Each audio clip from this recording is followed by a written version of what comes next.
Sometimes well-meaning people will, from your perspective, you'll become under their influence rather than under the influence of your source. And then those relationships are usually strained and temporary.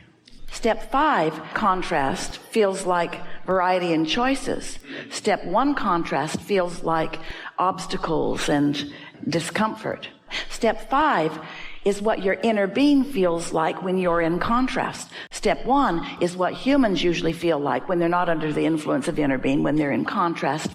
Step 5 contrast is like, bring it on. That was so clarifying. I didn't even really know I wanted that. I'm so much more clear about who I am. I feel richer and broader and more expansive. I have an eagerness for life now that I didn't have before this contrast. It's renewed something in me. I'm so happy that there's something more for me to attract. That's step 5 contrast. Step 1 contrast is, are you kidding me? Having a step 1 moment and knowing you're having one is a good thing, not a bad thing. And a series of step 1 moments makes you desire or throw rockets of desire into your vortex.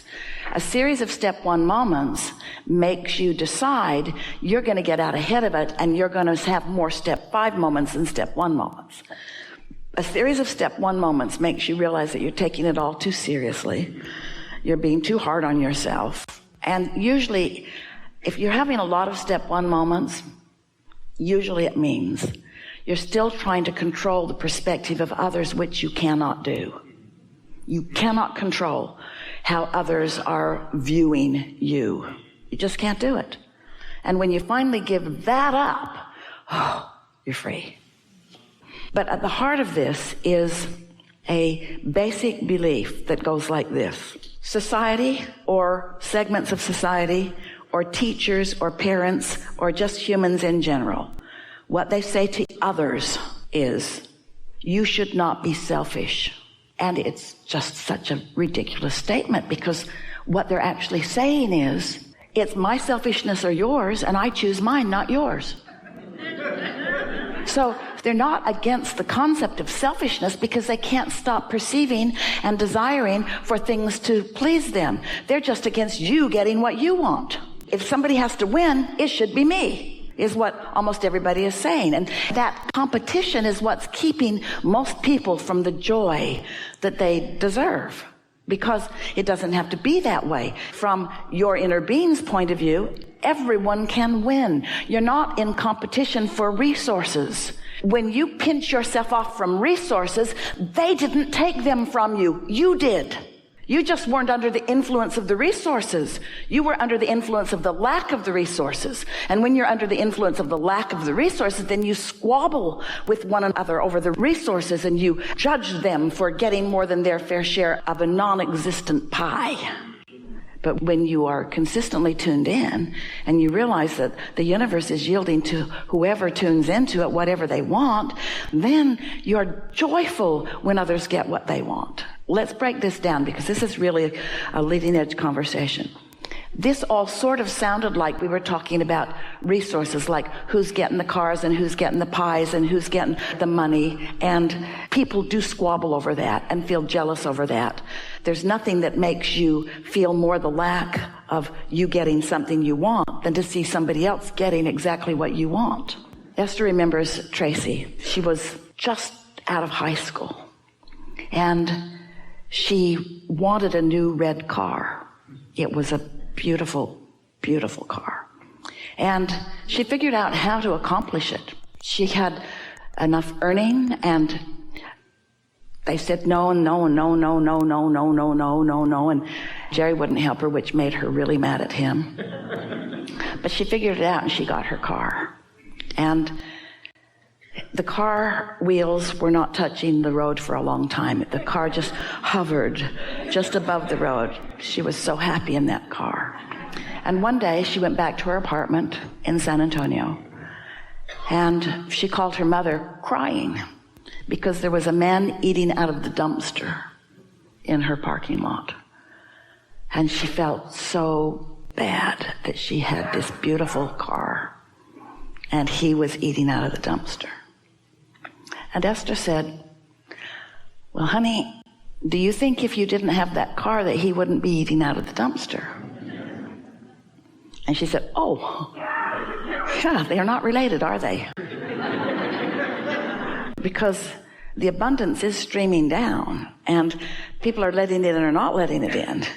And your opportunity to assist others in letting it in is through the clarity of your example of letting it in, not by your withholding it from yourself and walking around as an example of somebody who doesn't let it in.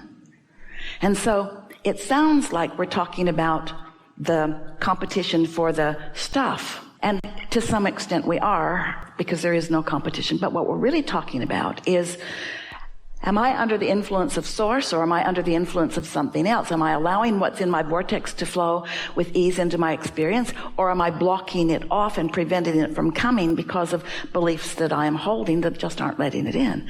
That is the singular question to ask yourself on a moment-to-moment basis. When you start playing that game of making yourself feel better because you're sensitive to people who are critical of you, what you discover is they're fickle and they're only looking at you for a moment, and they're not a good thing to measure yourself against. It's fleeting, and it never has anything to do with you. It's always their stuff. Understanding the laws of the universe can free you from all of that just by acknowledging, am I under the influence of my inner being or under the influence of something else? Esther is discovering something really interesting. This will help you. So Jerry, some of you are aware of Jerry or knew Jerry. Yeah. Jerry was deliberate about life long before he met Esther. And they lived a really happy, deliberate life together. And Jerry was a businessman, and in his process, he had business beliefs that were sort of guarded in nature. And Esther, for a good part of that time, even up till yesterday actually, Esther felt obligated is not quite the word. Motivated might be a better word. To hold to his standards, you use the word, or criteria, in order to honor the wisdom that she knew was his. Even though when he reemerged into non-physical, he let most of that guardedness go.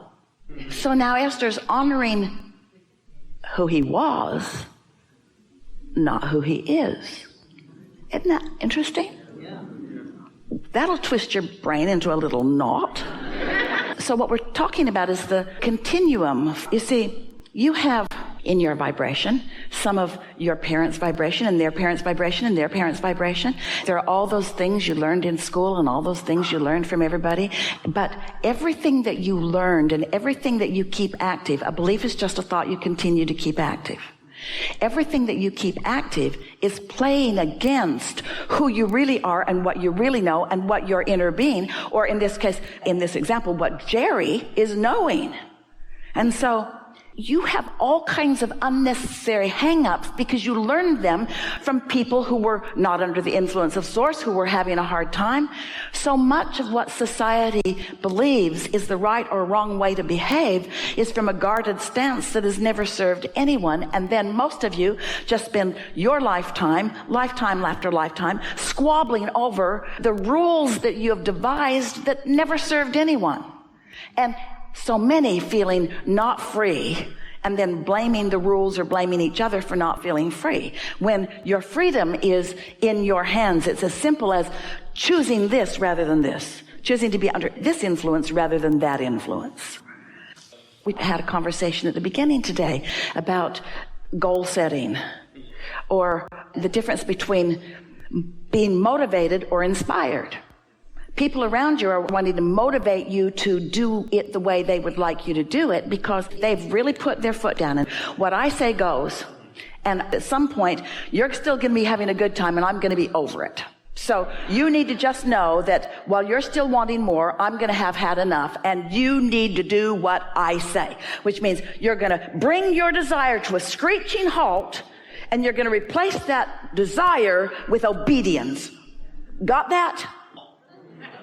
That's sort of how the physical world treats you, because they don't understand that everyone can have what they want. That in this vortex is what everyone wants. They don't have any idea how things could unfold. And they don't even realize that there's really not a lot of point in trying to sort out all of the behavior. In fact, what we're really talking about, come right along with us. You're really going to like this. What we're really talking about here is me in my human form trying to orchestrate situations so that there's a physical outcome that will be pleasing, as compared to me in my physical form lining up with who I really am and feeling joyful in this moment, regardless of what the activity is. It's the difference between controlling a condition and having a response to it, or being unconditionally aligned with love and the universe responding to that.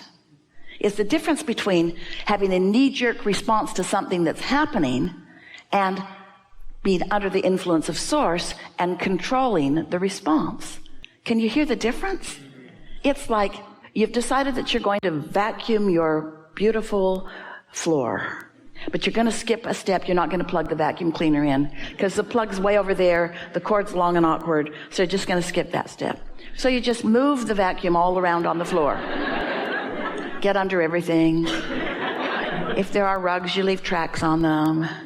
And you don't really get the job done that you intended to do because you left out the most important thing, which was getting plugged in first. And that's what a lot of people do. They go through the motions of the action without getting plugged in first, and then they blame the way they feel or the unhappy results that they're getting. Most people are so willing to go through the motions of life, lip service and motions of life. As long as I look like I'm having a good life from the outside, it doesn't really matter how I feel. That's what most people are doing.